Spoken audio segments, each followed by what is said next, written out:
État absolu. État absolu, donc donc là on parle il y a 3 formes pour beaucoup de mots en copte, notamment tous les verbes, bien évidemment.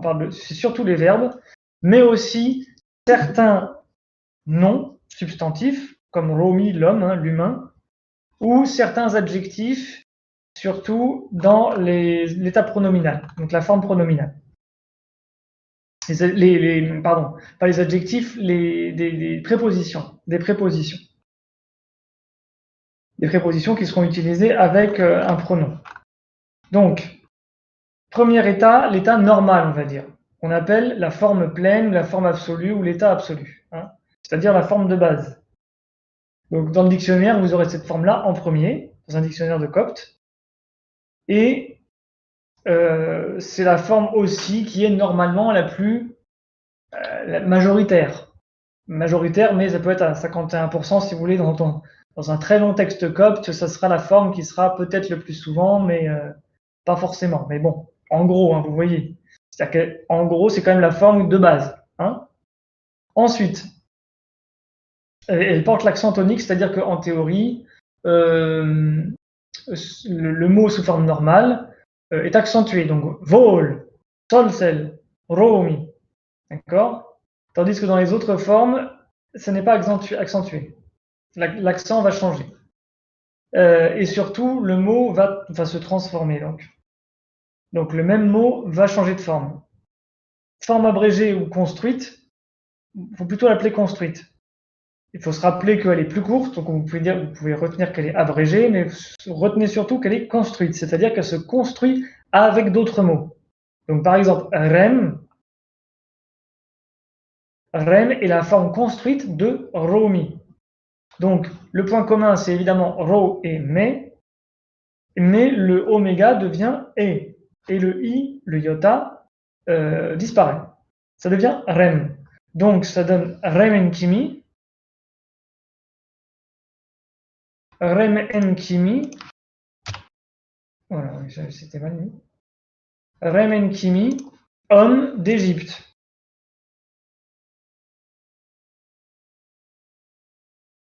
Romi devient rem, et ça se construit, donc forme construite, quand vous voulez construire un mot, par exemple avec le enne, avec jenkem, homme de l'Égypte, remenkimi. D'accord. Et ça devient un seul mot. Après, les deux tirets, ils disparaissent. Hein. Les deux tirets disparaissent, et ça fait comme ça. Remenkimi, Égypte. Égyptien. D'ailleurs, si vous avez...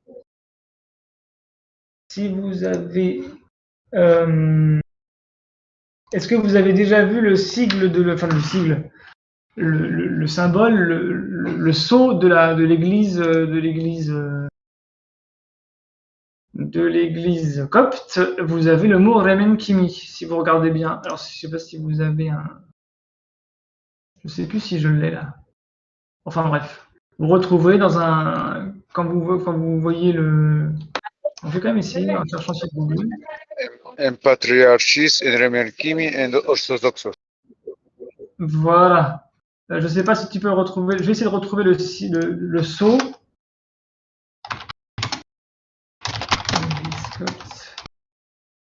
Donc, si j'ai bien compris, c'est la forme, enfin l'état absolu, c'est le mot original, et la forme construite, c'est si jamais je veux combiner deux mots, comme si c'était un mot composé, je prends un bout donc l'état absolu se transforme en devenant un truc construit là, la version abrégée, pour construire un mot composé. C'est ça? Exactement. C'est ça. OK, merci. Moi, j'arrive pas à trouver le sceau. Ça aurait été... Ah, j'ai trouvé ça.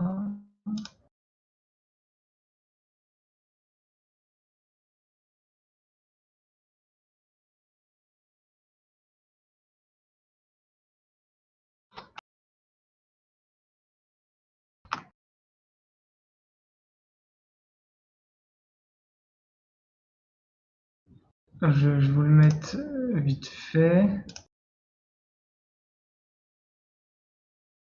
Comme ça, vous verrez. Donc là, vous voyez Piman Patriarchis en Remen Kimi. Donc, le patriarcat copte en orthodoxos.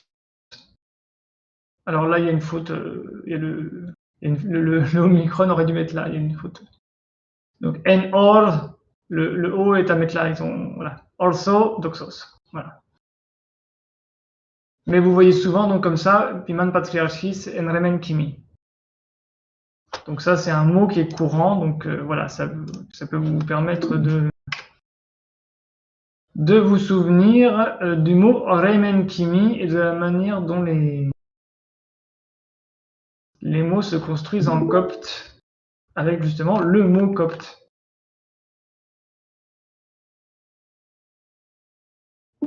Donc ça, c'est la forme construite et que vous avez évidemment surtout, donc là vous avez avec le mot Romi Rem, un homme ou humain, et vous l'avez, donc les trois formes en fait sont surtout valables pour les verbes. Hein. C'est les verbes qui vont changer beaucoup de formes. Donc faites attention quand vous apprendrez, voilà, pour progresser dans le copte, c'est surtout les verbes qui vont être très importants à différencier. Et donc la troisième forme, c'est la forme pronominale, c'est-à-dire qu'elle sert à ajouter à la fin du mot, avec les deux barres transversales comme ça quand on l'écrit tout seul, c'est-à-dire que pas dans un vrai texte, hein, ça c'est dans le dictionnaire, ça sera écrit comme ça, ou dans la grammaire, deux barres transversales, ça veut dire qu'on met à la fin du verbe, donc il change de forme, hein, vous voyez, sol-sel devient sel-sol, et vol devient vol. Vous ajoutez là le COD, si vous voulez, le complément d'objet, sous la forme d'une lettre ou de deux lettres hein, en copte, donc ça faut les apprendre. Donc par exemple, je les disperse, je les délie, hein, vol, je dirais volou, volou, d'accord? Vol plus ou, volou. Donc pas avec un oméga, je peux pas mettre volou, d'accord? Ce sera volou, la forme du verbe change pour permettre d'avoir une terminaison qui est le COD. Donc quand le verbe est utilisé avec un complément. Donc je vais vous montrer d'autres exemples. Et bon, aujourd'hui je voulais vous montrer ça, donc je vais vous le montrer, mais on va pas le développer ce soir du coup. Mais je vais vous montrer ce que j'avais préparé pour ce soir, parce que là justement j'avais préparé quelque chose, mais du coup on le fera un jour où il y aura plus de monde, mais je vais vous montrer quand même. Donc comment décomposer un mot copte?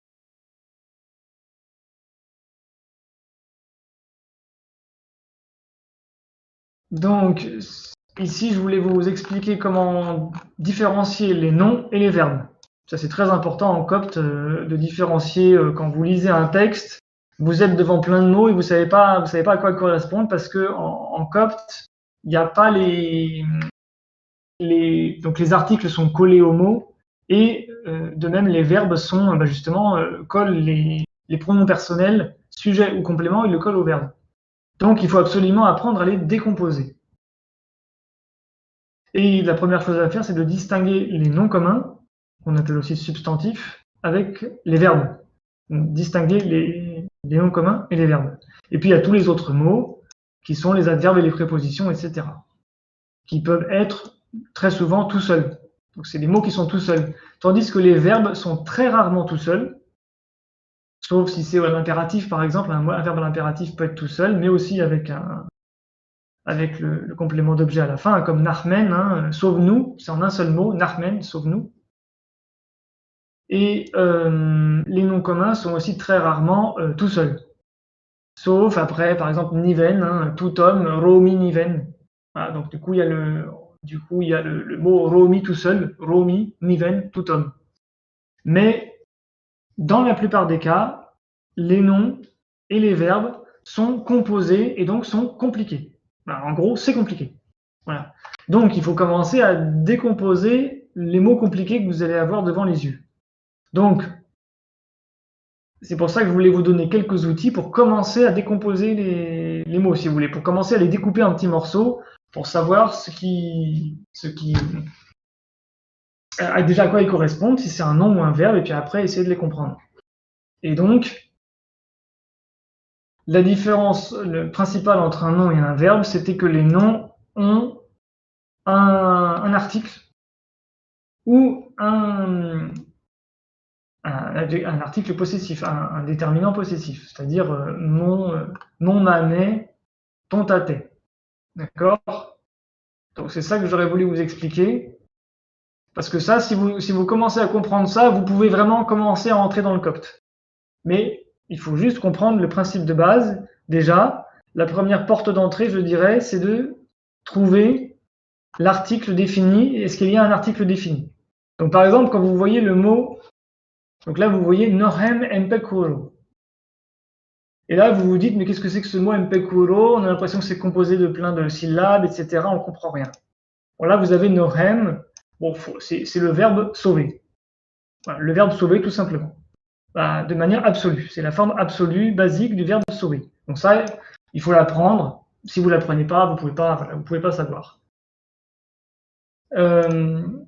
Et puis là, vous avez Mpekuro, vous voyez qu'il y a le me avec le genkem, vous voyez qu'il y a pek, et il y a uro. Bon, pekuro, pour l'instant, vous ne savez pas ce que ça veut dire. Donc, la première chose à faire, c'est d'apprendre les articles qu'on a déjà vus.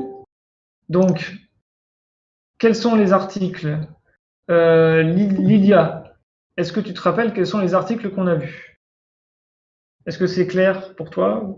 Voilà, est-ce que tu peux me expliquer ce que tu as compris des articles définis et indéfinis? J'ai pas bien entendu moi? Oui. Est-ce que Ok. tu te rappelles les articles finis, définis et indéfinis? Est-ce que tu te rappelles de ça ou pas? Alors, sans anti-sèche? De mémoire, il y a Han qui est l'article indéfini au pluriel, et ou qui est l'article indéfini singulier. C'est ça? J'ai pas de bêtises pour l'instant? Oui. Voilà.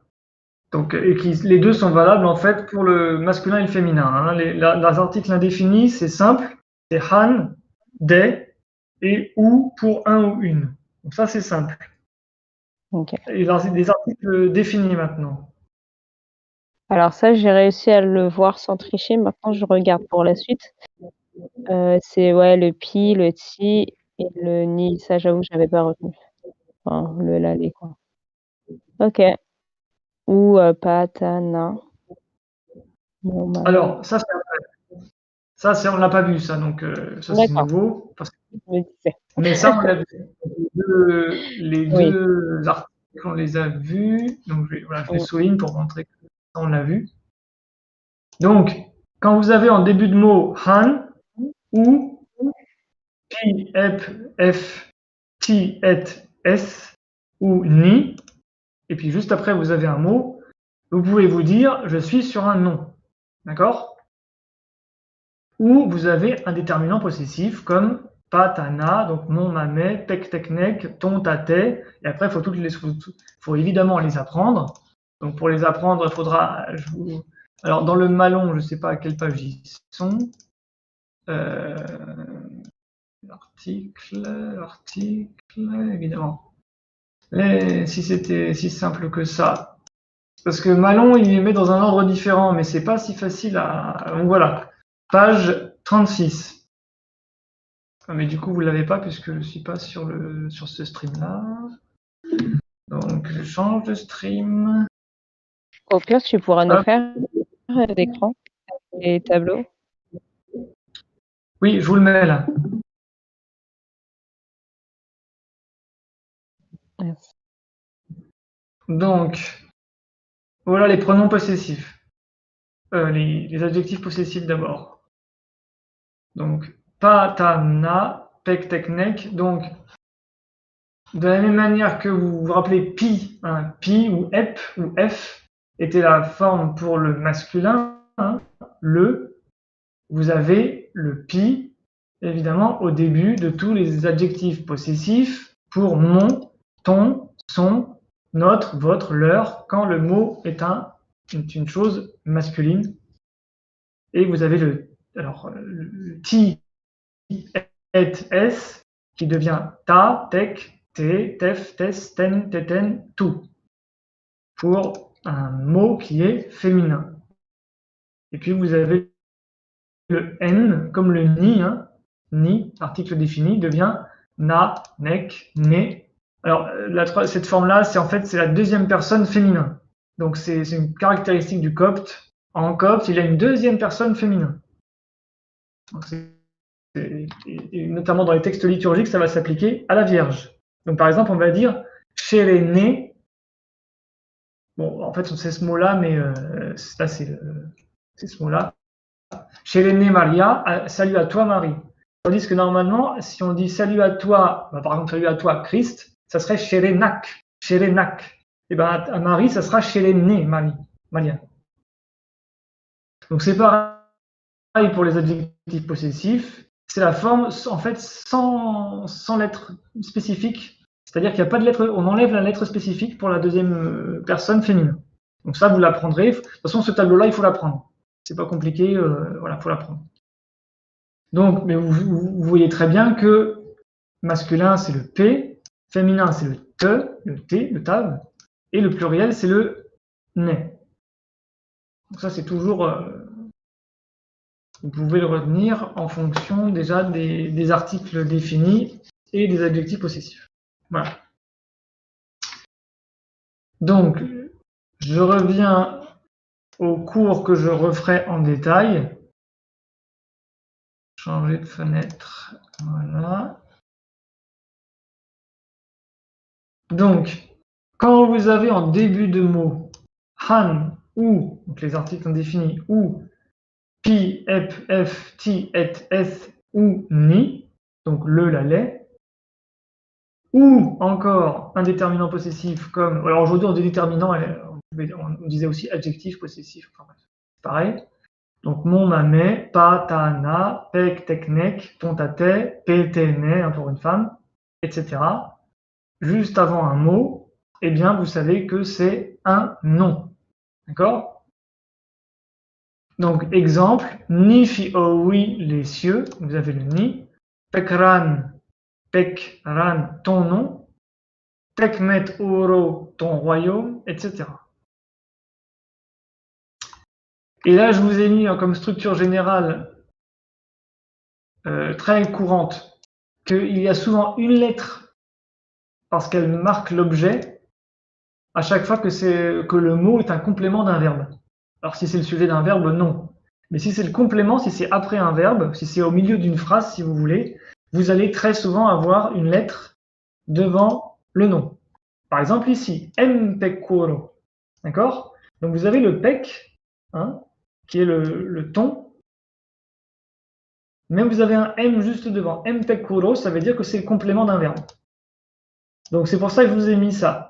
Retenez que vous avez souvent devant un nom qui est un complément d'un verbe, un est ou un me ou un n. Hein? Donc mpekuro, mpi epnevma, là vous avez aki epikosmos, qui veut dire tu es venu dans le monde, aki epikosmos, epikosmos. D'accord? Voilà, donc, tout ça c'est des noms à chaque fois que vous identifiez un article indéfini, défini ou un déterminant possessif. Donc ça c'est très important. Et puis après, vous devez décomposer le mot en séparant donc l'article ou le déterminant possessif du reste du mot qui est le nom que vous trouverez dans le dictionnaire. Donc ni, fi, o, oui, les cieux. Donc si vous avez à chercher dans le dictionnaire, vous chercherez fi, o, oui. Et puis vous trouverez que c'est le pluriel de et fait qui est le ciel. Donc là, c'est les fameux pluriels irrégulier. Hein. Et fait, nifi oui. Pekran, donc ran, le nom. Tekmet oro, le royaume. D'ailleurs, oro c'est le roi, et met oro c'est le royaume. Donc on pourrait décomposer met plus oro. Mais bon, c'est pas. Voilà. Met oro, royaume. Actinan empi et pneuma, tu nous as donné l'esprit. Empi et pneuma. Empi et pneuma. Aki epikosmos, tu es venu dans le monde. Epikosmos. D'accord? Vous voyez qu'à chaque fois que c'est après un verbe, donc après le verbe, vous allez identifier les verbes. Alors, les verbes, ça sera avec les pronoms personnels. Donc, à chaque fois que vous avez une forme de pronom personnel qui est sous la forme uniquement d'une lettre ou de quelques lettres pour non et nous. Mais sinon, c'est une seule lettre, plus le verbe, plus ensuite éventuellement un pronom complément qui est collé au verbe, avec la forme pronominale. Vous vous rappelez la forme pronominale. Mais quand c'est la forme normale, vous avez au moins le pronom personnel plus le verbe à coller. Et les pronoms personnels, il faut évidemment les apprendre. Donc pour je, c'est ti ou i. Donc il faut vous souvenir que c'est ti ou i. Pour le tu, c'est kappa ou ki. Pour il, c'est faille, f. Pour elle, c'est s, s tout seul, hein, sima. Nous, c'est ten ou n parfois. Donc il faudra vous souvenir que c'est. Mais bon, ça vous l'apprendrez en apprenant les tableaux. Vous, c'est teten, donc c'est une sorte de redoublement de nous. Et il ou elle, troisième personne du pluriel, c'est c ou ou, donc c'est pareil, faut absolument l'apprendre par cœur, évidemment. Et une fois que vous les aurez appris par cœur, vous identifierez les verbes en voyant que c'est juste avant un verbe. Donc, par exemple, donc là je reprends les verbes qui sont dans notre père, hein. Maref tuvo. Vous vous dites qu'est-ce que c'est que ce mot-là qui est un peu bizarre. Maref tuvo. Bon, vous comprenez pas maré. En fait, maré, c'est un préfixe de souhait, donc il faut l'apprendre à un moment. En fait, c'est un mode verbal en copte qui indique le souhait. Mais vous passez à côté. Par contre, vous voyez qu'il y a F. Il y a un F et puis il y a le verbe tuvo que vous allez apprendre normalement assez vite puisque c'est un verbe qui est très courant, hein, puisqu'il veut dire sanctifier ou purifier. Donc il est très très courant dans les textes, dans les prières. Donc si vous commencez à pratiquer les prières et les textes coptes, tuvo, c'est quasiment à toutes les 10 lignes, vous avez un tuvo. Hein. Voilà, donc vous allez apprendre très vite. Et vous voyez un F juste devant, et ça veut dire que ton nom qu'il soit sanctifié. Marif tuvo NG Pekran. D'ailleurs, Pekran, il est là. Pekran, Maref tuvo. D'accord? Maresi.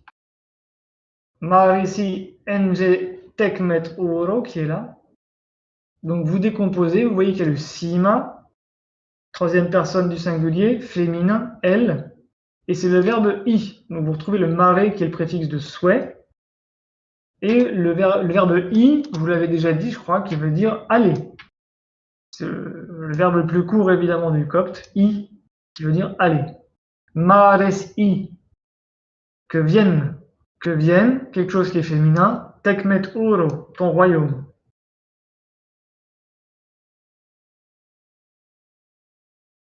Un autre verbe qu'on trouve dans le credo, afshenaf.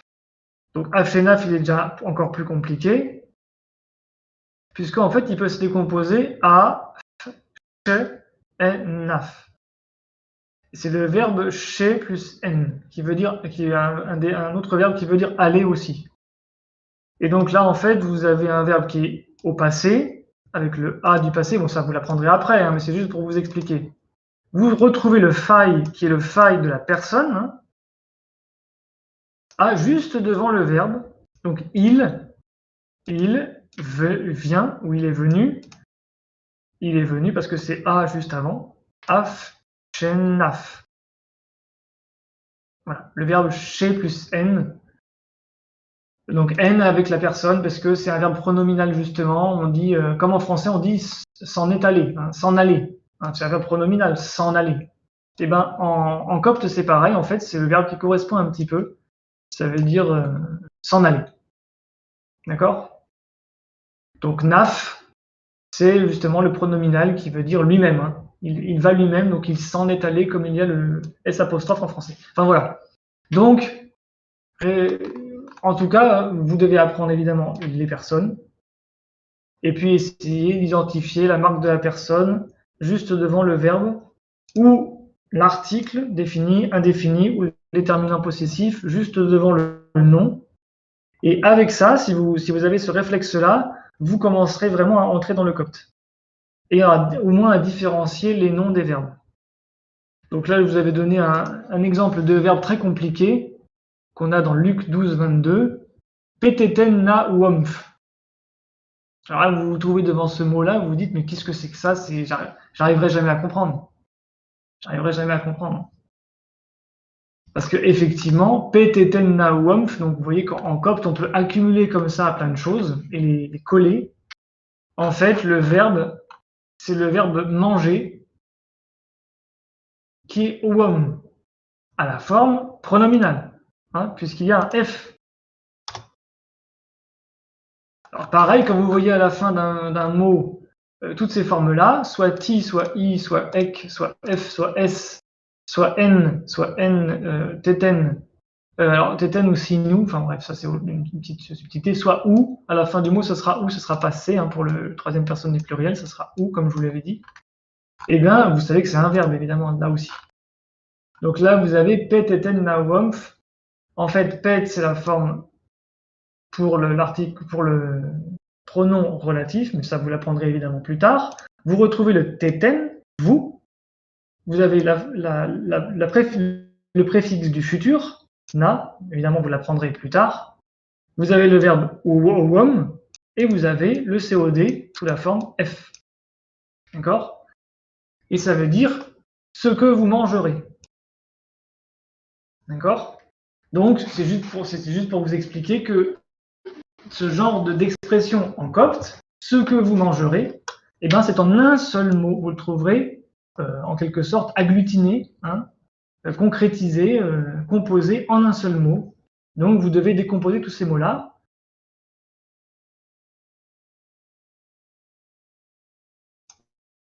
En essayant d'identifier donc teten, et puis le pronom personnel complément d'objet comme la particule, la lettre que vous trouvez à la fin du mot, et qui seront toujours les mêmes, là, qui sont faciles, enfin qui sont quand vous prenez la lettre à la fin d'un verbe, vous voyez qu'il y a, si c'est une lettre qui est une de ces lettres-là, vous pouvez l'identifier comme étant le complément d'objet du verbe. Voilà. Bon, je reprendrai ça en détail la prochaine fois, quand il y aura un peu plus de monde. Mais voilà. Déjà, vous pensez à distinguer les noms des verbes avec cette petite clé et en vous disant qu'effectivement, les mots coptes, parfois, ils sont très agglutinés. Il y a plusieurs particules devant et derrière, surtout pour les verbes. Les verbes, il y a des particules qui se mettent devant et derrière, et pour les noms, c'est surtout devant. La plupart du temps, c'est devant. Donc, par exemple, ici, Mpekuro, le nom, c'est Uro. Tandis que les verbes, évidemment, comme il y a un complément d'objet, bah, il peut y avoir encore après le verbe la lettre du complément d'objet, donc sous la forme d'un pronom, avec le verbe à la forme pronominale. Voilà. Est-ce qu'il y a une question? Oui, s'il vous plaît, pour les lettres qu'on rajoute comme les M, mais est-ce qu'il y a d'autres lettres précises ou c'est le M seulement?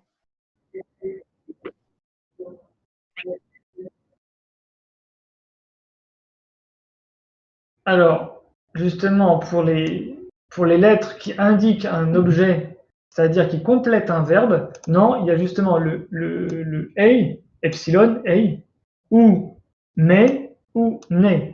Donc, par exemple, vous avez mpiep nevma, et là, vous avez epikosmos. Oui. Et puis parfois, c'est un m, parfois, c'est un ne. Oui. 3 lettres alors. Et, mais, ne. Voilà. Ok, merci. Voilà. D'accord, merci. Et voilà. Et juste après, vous avez un article, han, ou, pi, ti, etc., ni, ou, pa, ta, na, pek, tek, nek, etc. Donc vous avez souvent mpek, mpi, mni, etc., etc. D'accord, merci.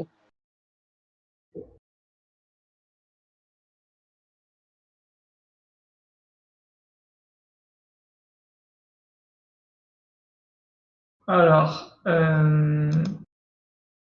justement, pour finir, on peut réciter le Tropère de la Vierge.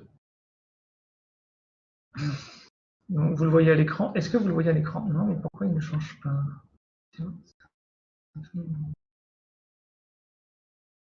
Alors, on va faire ça. Voilà. Donc, à l'écran, vous voyez le Tropère de la Vierge, c'est-à-dire Sherene Tentiho Ero. Alors, qu'on récite parfois, que vous récitez parfois peut-être en arabe ou en français. Et là, qui est en copte. Alors, en copte, vous connaissez surtout la fin dans les chants. Hein. Sherene oti parsenos, ti oro emmi enalisini, shere pshushuan tepengenos, ale ekfonan enimanuil, tentiho ali pen meri oti prostati seten hot nachren pen choy si suspie Christos entefkan et no vinan evol. Voilà.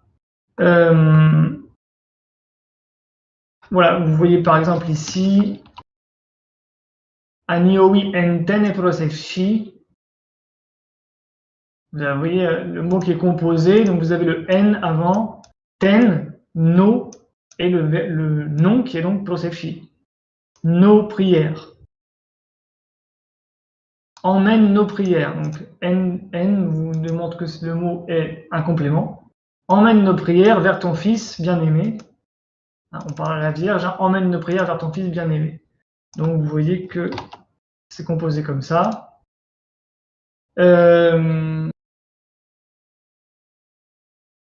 Quel autre exemple je pourrais vous montrer?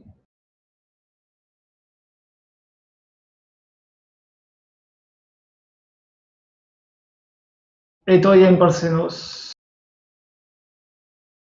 Donc etoi, donc là c'est qui est, ça veut dire qui est. M parsenos, donc vous voyez pareil, le M, mais là il n'y a pas d'article par contre. Il n'y a pas toujours un article, là il n'y en a pas. Etoyen parsenos, ensi univen. Donc qui est vierge, ça veut dire qui est vierge. Voilà. Alors, si vous voulez, je vais le lire et puis quelqu'un le relira juste après et puis on conclut là-dessus. Shirene tentijo ero, o si eswab esmehennou, etoyen parsenos en siuniven, timasnuti esmaven pie Christos, ani owi enten eprosefshi epshoi hape shiri emmenrit, entefkan novi nanevol, Shere sietasmi sinan empi uoini enta efmi, pie Christos pennuti tiparsenos eswab, matiho emepchoi sechri egon, entefer unainem nen psychi, entefkan novi nanevol. Tiparsenos Mariam tiseotokos eswab, tie prostatis eten hot, ente evgenos ente timetrumi, arie presbevine chri nachren pie Christos, Fiet avec phopos enteferech motnan emepko evolente nem novi. Shere ne oti parsenos ti uro emi nalisini, shere epshusho ente pengenos ari ekfonan enimanuil, tentiho are pen meri oti e prostatis eten hot, nachren pen chois Jesus pe Christos entefka nem novi nan evol.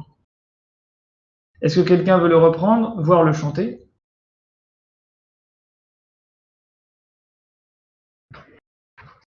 Comme on est à 4, je pense qu'on peut se le couper entre nous, non? Oui, si vous voulez. Moi en dernier.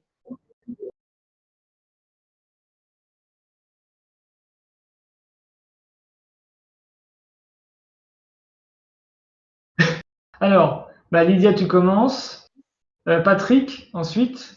Pierre et puis Mariam. Oui, juste, je m'arrête à quel niveau? À Evol peut-être? Ou avant, je sais Swab peut-être. pas. OK, C'est Swab. OK. شيرين تنتهو إيرو O CS O Web Esme. Excuse-moi, tu veux bien zoomer s'il te plaît? Pardon. Je vois pas très bien. Pardon? Et tu veux bien zoomer s'il te plaît? Pardon, je vois pas très bien.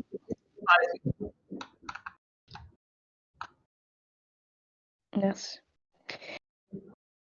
شيرين تنتهو إيرو O CS O Web Esme NOU Etoi Emporcenos Enseionivin Timos Nuti Smov en Christus Anioi ente Eprusevki Epshi non Epshui ha Pshiri Emenrit Entefkan Novinan Evol Şerisiyet Sinan MP Oini Enta Efmi Pierre Christos Penoti Ti Porcenos S. Web. Merci. Patrick ou Pierre? Patrick ou Pierre? Patrick. Ah bah Pierre, vas-y, Pierre, vas-y.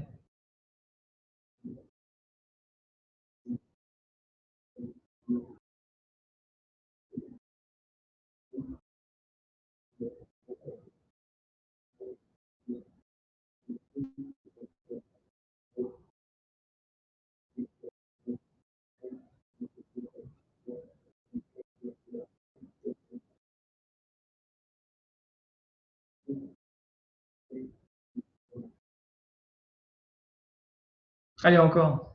Non, ça, là, c'est à Patrick. Ça a été où? Ari et Presbevin.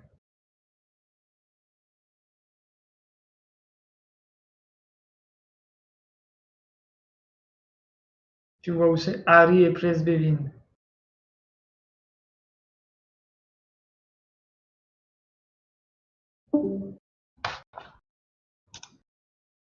Ah, je crois qu'il a un problème de connexion. Il a disparu. Bah Pierre, termine. Pour la peine. Enfin, tu fais Ari et Presbevin et après tu laisses les deux dernières chez l'aîné à Mariam. Mariam.